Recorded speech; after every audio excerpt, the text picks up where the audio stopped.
pessoal, mais uma vez estamos aqui para abordar os termos direcionados à coleta sanguínea. Em especial, iremos falar de alguns exames que não estão direcionados ao setor de hematologia, mas se faz necessário que dominemos as técnicas, pois está vinculado no laboratório. Se faz parte dos procedimentos laboratoriais, então nós que somos pessoas que trabalhamos na área laboratorial, que somos laboratoristas, temos por obrigação dominar essas técnicas. Quando se fala de hemocultura, sabemos que é a cultura do elemento sanguíneo.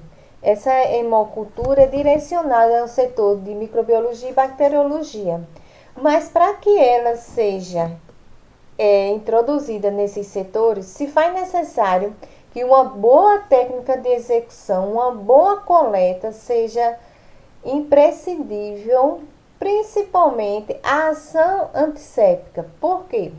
Porque na nossa pele existem micro-organismos, nos elementos os quais nós trabalhamos, as ferramentas disponíveis para a coleta também existem micro-organismos, então todo um cuidado técnico deve ser realizado, até porque nós estamos pesquisando uma bactéria e um exame que indica uma condição clínica grave, pois a suspeita, quando o médico vem solicitar de hemocultura, há suspeita de um micro-organismo na corrente sanguínea.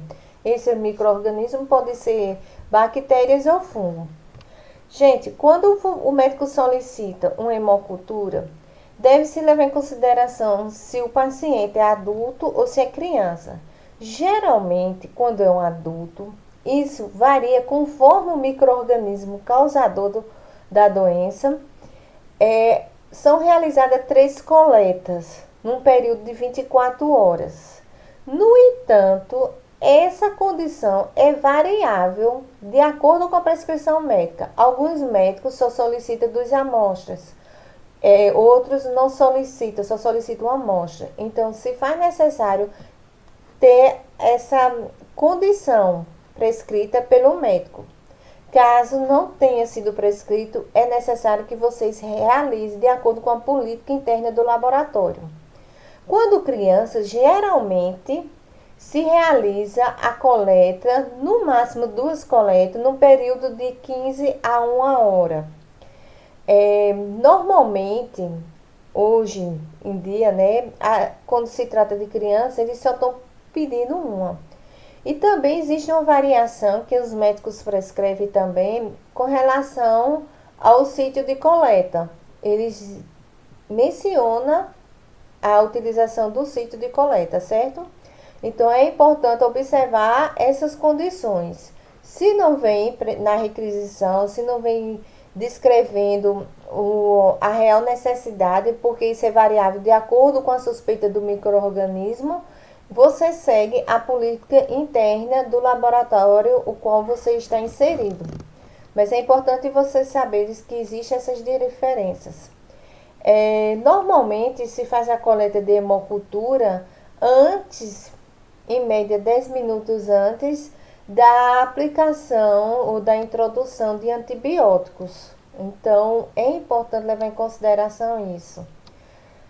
É um exame que indica, como eu falei a vocês, uma condição clínica preocupante, mas que se faz necessário observar todos os preceitos de coletas e seguir rigorosamente.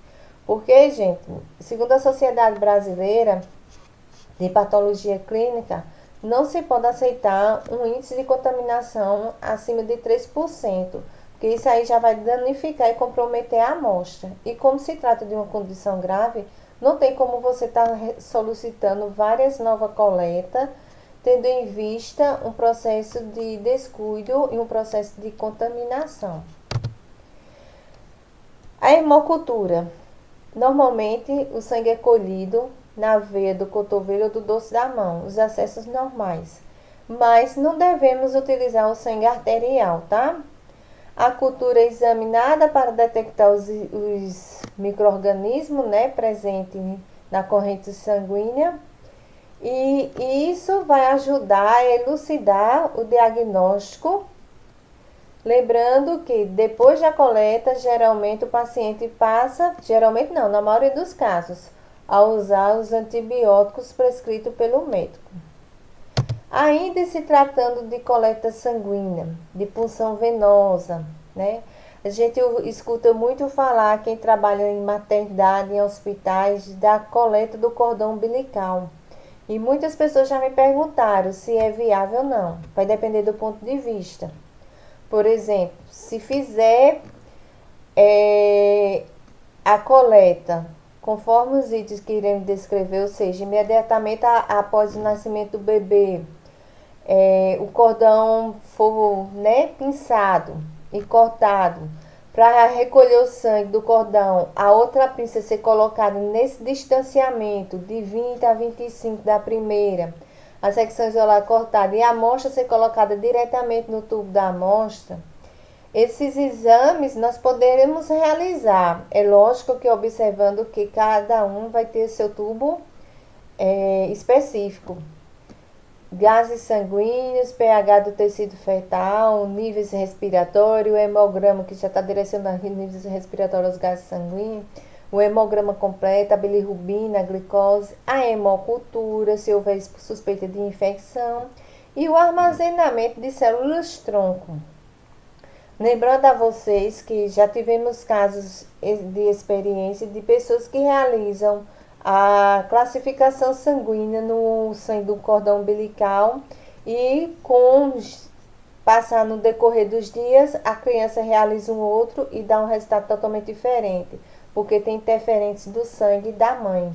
Então, é importante observar que deve seguir todos esses cuidados e, mesmo assim, pode ter resquício do sangue proveniente da mãe. Punção capilar, também é uma forma de obtenção do sangue. Nunca devemos realizar de maneira alguma a punção capilar em locais edematosos, ou seja, inchados, porque ali ocorre um processo inflamatório e você não vai agredir jamais a região do seu paciente. Pelo contrário, nós temos a obrigação de passarmos conforto para o paciente, minimizarmos os efeitos colaterais, principalmente as dores, as ações danosas ao organismo do paciente. Com relação a que não deve ser também realizada é espremer. Eu já vi gente apertando tanto o pé do bebezinho que estava ficando roxo, cianótico.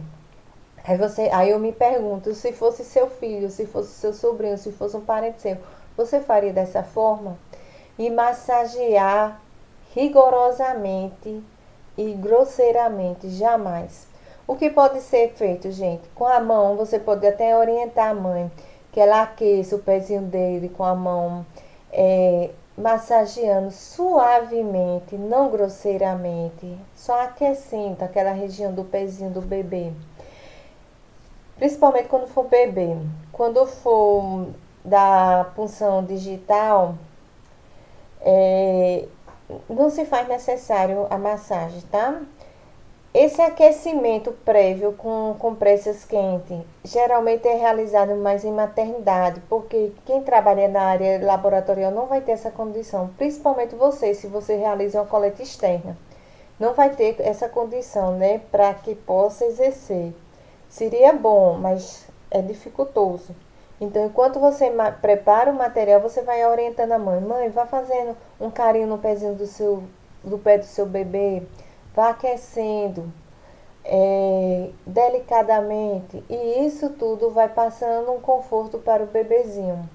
Sempre, gente, sempre. Limpar com álcool a 70.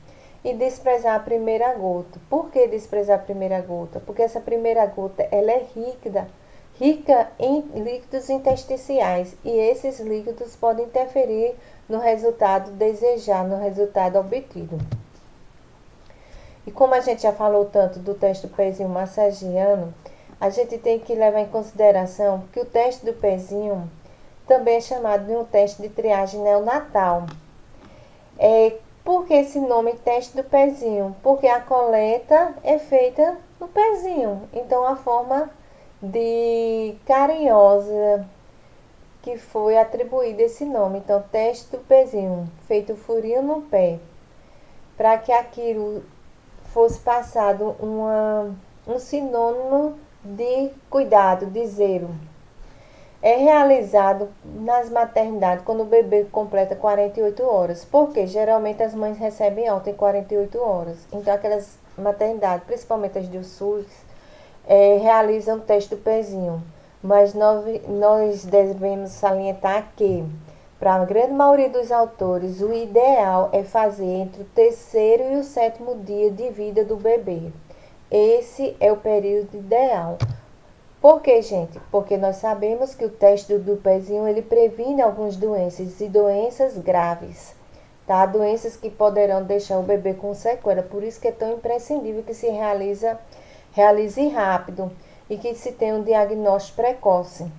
Em algumas doenças, a gente vê que o SUS, né, ele, na triagem neonatal dele, no teste do pezinho que o SUS promove, as doenças como fenilcetonúria, hipotiroidismo congênito, anemia falciforme e a fibrose cística, ela, eles são autorizados pelo governo, mas a gente sabe que nem todos os estados realizam. E isso, infelizmente, acomete a vida do bebê. Só voltando aqui um pouquinho com relação a essas doenças. São doenças gravíssimas, gente, que podem levar a distúrbios neuropsicomotor, por exemplo, a fibrose cística, quando não tratada, pode levar à morte. Ela também é conhecida como mucoviscilosidose. Desculpa, pessoal. Que é uma doença que produz muito muco, muita secreção nos pulmões e no pâncreas, levando à obstrução e, consequentemente, o aumento da viscosidade da secreção. Então, essa doença pode levar o bebê à morte.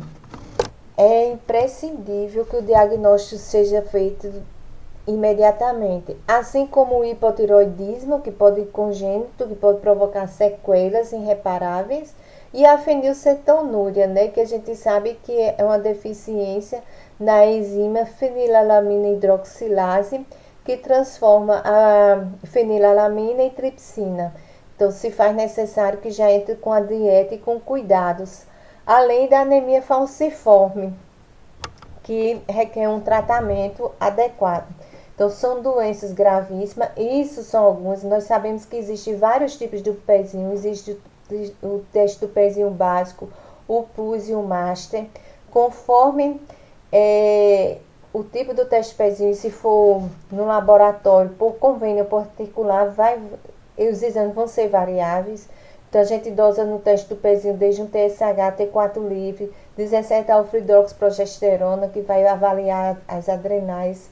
A gente dosa também, se for um master, né? Ele já pode adicionar aí a sífilis, a toxoplasmose, o citomegalovírus. Então, são todos os exames que podem ser inseridos no teste do pezinho. E é fundamental, pessoal, ser realizado no início, né? No início da vida do bebê. Me fizeram uma certa pergunta outro dia. Uma criança com 3 meses pode realizar o teste do pezinho? Minha resposta foi: poder pode, mas não deveria. Ela era para ter sido feito antes. Se já está com essa idade, o ideal é que se faça no soro, porque a gente sabe que à medida que o tempo avança, essa coleta, né, com sangue total pode não ser tão eficiente como a coleta no soro. Então, a coleta no soro vai dar uma imagem melhor daquele indivíduo. Então, mesmo que alguns laboratórios realizam, tem laboratórios que a conduta é de 0 a 30 dias, outro de 0 a 2 meses e outro de 0 a 3 meses, é necessário ter essa consciência com relação ao período correto e orientar as mães e os pais dos bebês, que é imprescindível para que ocorra um tratamento adequado. Então, como é o correto do teste do pezinho? A gente sabe que ele detecta várias doenças, né? doenças as quais nós já citamos. Deve ser feita, aqui vocês podem ver a punção, o papel de filtro tem que estar bem preenchido. No próximo slide a gente vai ver. Ó, a punção realizada do ladinho do teste do pezinho. Aqui tá bem acima, mas é na parte mais inferior, tá? Sempre do lado. Nunca, gente, nunca realiza no meio do pé. Não façam isso nunca. Porque aí quando você faz essa incisão no meio do pezinho, você pode levar a celulite. E aí o processo inflamatório, meu filho, vai danificar o pezinho do bebê. Então nunca faça isso. Inclusive já teve relatos na literatura de algumas crianças que ficaram com dificuldade em andar devido a punções do teste do pezinho mal realizada. A gotinha do sangue preencher todo o cartãozinho. Não pode ser uma gotinha como aqui, ó. Desculpa aí, pessoal. Aqui, essa gotinha aqui que está em desordem, ela tem que ser toda preenchida, ó, toda preenchida, ó. Tá vendo? Começa de cima, toda preenchidazinha. A gota o papel deve ser absorvido de um lado para o outro. Pronto, fiz minha coleta do teste do pezinho. Quero que vocês observem aqui a posição que a mãe está com o bebê e a posição da coletadora. Essa é a posição ideal e correta. A maioria das pessoas realizam a coleta do teste do pezinho, a mãe sentada e elas em pé, totalmente desconfortável pela coletadora. Então, se faz necessário, a punção seja realizada dessa forma. Olha aqui o orifício que foi realizado no teste.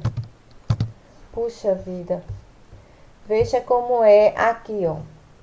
Do ladinho do pé do bebê, do ladinho a gotinha de sangue, e aqui é só encostar o papel de filtro e ver se está totalmente preenchido. Fiz minha coleta do teste do pezinho. O que é que eu vou fazer com ele? Ó, gente, aqui você tem que ter cuidado, deixa ele secar.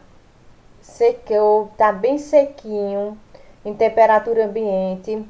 Faço, embrulho ele, o pezinho, o teste do pezinho, vocês sabem que é um papel de filtro. Naquele orifício ali vai ser feito picotes para que ocorra diluição do papel e seja realizada assim as dosagens.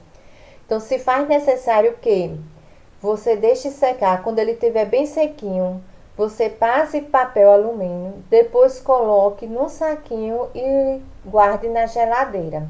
Então, aí vai conservar melhor o material, tá? Nunca, volto a lembrar vocês, realizar a punção em região central do calcanhar. Para quê, gente? Para a gente evitar celulite e a osteomielite, que é a inflamação nos ossos. Então, muitas crianças, em tempos anteriores aí, foram tidos vários relatos de crianças com problemas nos pezinhos, com dificuldade de andar, proveniente de coletas mais realizadas, e dentre elas estava o teste do pezinho. Muito cuidado. É esse meu recado. Espero que vocês todos tenham compreendido. Qualquer dúvida, pode entrar em contato comigo, que estou disponível. Obrigado. Fique com Deus. Muita paz, muita luz e muita saúde.